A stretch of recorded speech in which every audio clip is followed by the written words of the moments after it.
Em tempos de pandemia e com a necessidade de usar máscaras e aquele face shield, que é aquela proteção, muitas vezes de acrílica na frente, é comum, muitas vezes, esses equipamentos de proteção individual causarem, de fato, dificuldades na hora de falar, de emitir som, por conta do abafamento do som que emitimos.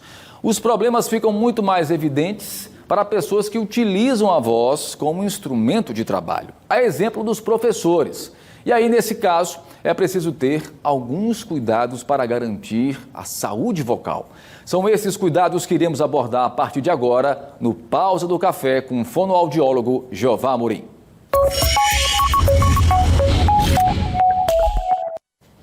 O nosso bate-papo vai acontecer, graças a Deus, graças à tecnologia, evidentemente, que nos aproxima. Professor Jeová Amorim, quanto tempo eu não lhe vejo, hein? Bom dia, bem-vindo. Bom dia, querido. Bom dia ao público do Balanço Geral, que é um verdadeiro balanço durante a manhã, um show de informação. Eu estou super informado agora e é um prazer poder estar conversando com você sobre essa temática tão pontual, tão real, acerca do uso dessas máscaras que fazem parte agora da nossa vida, quase como um acessório diário, É verdade. Olha, de fato, esse relato que eu trouxe diz até certa dificuldade de ouvir o que outra pessoa está falando por conta desse abafamento. De fato, ele existe, eu percebo isso na prática. Imagino um professor que está em sala de aula, tentando lecionar, já tem todos esses cuidados, Imagina, ele tem que, a partir daí, começa a elevar o tom de voz, e aí quando se eleva o tom de voz, vem aí algumas consequências, professor? Exatamente, Tiago. São várias as queixas que esses profissionais eles acabam apresentando, que vão desde um aumento da intensidade por conta do uso da máscara, porque a máscara acaba funcionando como um anteparo, então esse som ele acaba não sendo irradiado da melhor forma e automaticamente as pessoas elas começam a falar mais alto, gerando uma sobrecarga ao aparelho fonador e podendo, óbvio, vir a gerar alguns quadros, por exemplo, um cansaço vocal maior, a garganta seca, dores na garganta, rouquidão.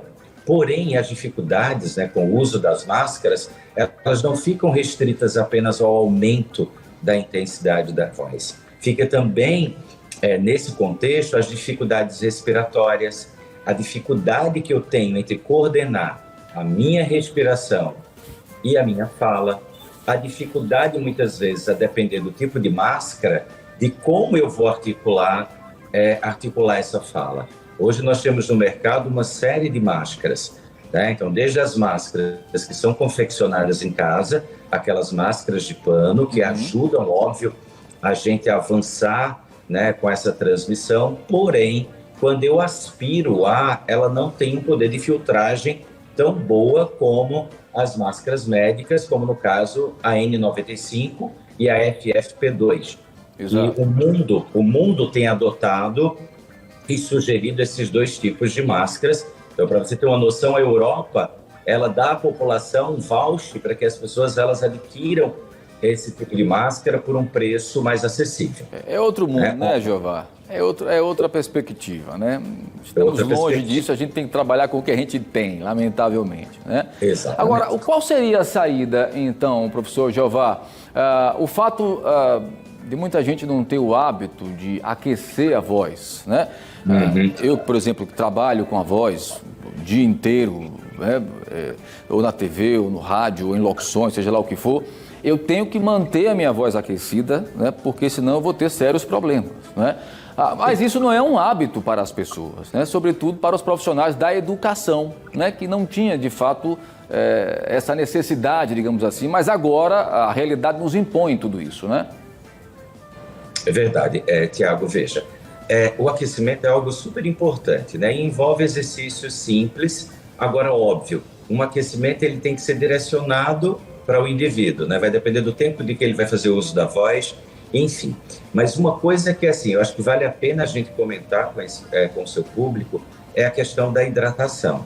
Com o uso da máscara, o que a gente começou a perceber? Que as pessoas elas começaram a se hidratar menos. Porque para eu me hidratar, para eu beber água, eu preciso tirar a máscara. Então, às vezes o professor acaba sofrendo muito com isso, Porque vai ficar difícil ele dar aula, ele falar, tira a máscara, bebe água, coloca novamente.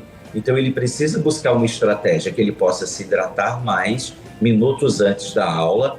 Óbvio que ele possa fazer alguns exercícios vocais, um exercício que a gente pode falar publicamente, talvez seria a vibração de língua, que é um exercício muito conhecido quando a gente fala de fonoaudiologia e voz. Então, se ele fizer uma vibração de língua ou uma vibração de lábio dessa forma, ou se ele faz umas 10 repetições desse som antes de entrar para ministrar a aula, junto com a hidratação... Antes, quanto tempo antes? Quanto tempo antes? Tipo assim, 10 minutinhos antes, 15 minutinhos antes é o ideal. Agora, tão importante quanto aquecer e beber água, com o uso da máscara, ele precisa articular melhor as palavras. Verdade. Sem sombra de dúvida, o que vai ajudar a minimizar esse abafamento que a máscara gera é esse professor ou qualquer usuário de voz articular melhor. E aí vem aquela, né, Jeová? Qual a melhor máscara que eu posso utilizar para facilitar esse processo de não ter tanto abafamento e eu articular melhor? As máscaras de pano, elas ajudam a evitar o abafamento, porém elas geram uma dificuldade na hora que eu vou articular, porque acaba o pano sendo introduzido na minha cavidade oral. Perfeito. A a N95 e a FFP2, que são aquelas máscaras que parecem mais um bico de pato, elas abafam mais o som, mas elas me possibilitam articular bem mais fácil. Perfeito. Perfeito. Né? Olha, Então, são dicas bastante. simples, né? É claro que quando se fala de voz, da saúde vocal, exige uma certa complexidade, né? E, sobretudo, exige força de vontade e disciplina, né? Eu lembro que Jeová ficou no meu pé o tempo inteiro. Pense na minha responsabilidade. Esse homem aqui, ele é o fonoaudiólogo de estrelas, das estrelas do Brasil. Não negue não, porque é verdade. Aí, não, você vai se consultar com esse rapaz aqui, fazer sempre é importante, né? Você evoluir sempre, né? E aí eu fui ver o currículo do rapaz, será que eu passo no teste? É uma responsabilidade. Eu espero, professor Jeová, que eu esteja muito bem, tá? Que eu esteja conseguindo articular a minha voz bem, sem precisar gritar com aquela empolgação que você estava sempre no meu pé inicial, né? Mas, enfim, olha... É sempre um privilégio, tá? Volte mais vezes. Acho que foi a primeira vez que você participa conosco aqui no Balanço, se não me falha a memória, mesmo que seja assim virtualmente, à distância, tá? Mas certamente muito em breve estaremos juntos. Quero te dar aquele abraço e você realmente fora de série. Parabéns pelo seu trabalho e é preciso ter de fato um pouco mais consciência de todos nós, não só quem trabalha com a voz, né? De se preservar e preservar a saúde vocal. Muito obrigado mais uma vez, viu?